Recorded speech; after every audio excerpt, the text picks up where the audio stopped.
ত্বকের দাগ বা ব্রণের চিহ্ন বা নিস্তেজ ভাব দূর করার প্রতিশ্রুতি দেয় কেমিক্যাল পিলিং। আসলে এই যে কেমিক্যাল পিলটা আসলে কি? এটি কারা নিতে পারে? কাদের জন্য এটি প্রযোজ্য আরকি? আচ্ছা, কেমিক্যাল পিলিং একটা নন সার্জিক্যাল প্রসিডিউর। হুম, আপনি যা যা বললেন যে ত্বকের দাগ, তারপরে ব্রণের এটা দাগ। ব্রণের দাগ, ত্বকের দাগ বলতে মেনলি অ্যাকনি স্কারটার জন্য বেশি কাজ করে পিলিং। তবে মেলাজমা, হুম, যেটা আমাদের মেস্তা বলি। মেস্তা দাগ বলি আর কি, হুম, এটার জন্য খুবই কার্যকর একটা কেমিক্যাল পিলিং। কেমিক্যাল পিলিং এর মাধ্যমে অ্যান্টি এজিংও কিন্তু মানে বলিরেখাও দূর করা সম্ভব।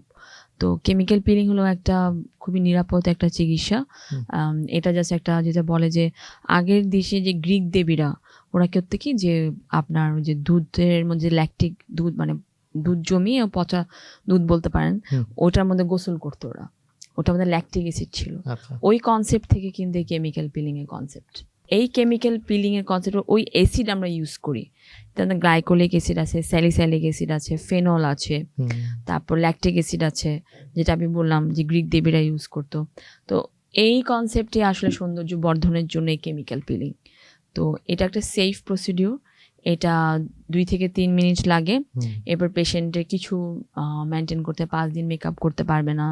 তারপর যেটা হয় যে হুম, সানস্ক্রিন ক্রিম ইউজ করতে হয়, সেটা আমরা মানে পেশেন্টদেরকে বলে দিই। জি। কিন্তু কেমিক্যাল পিলিং এর আউটকাম খুবই ভালো, এবং এটাতে আসলে কোনো সাইড ইফেক্ট নাই।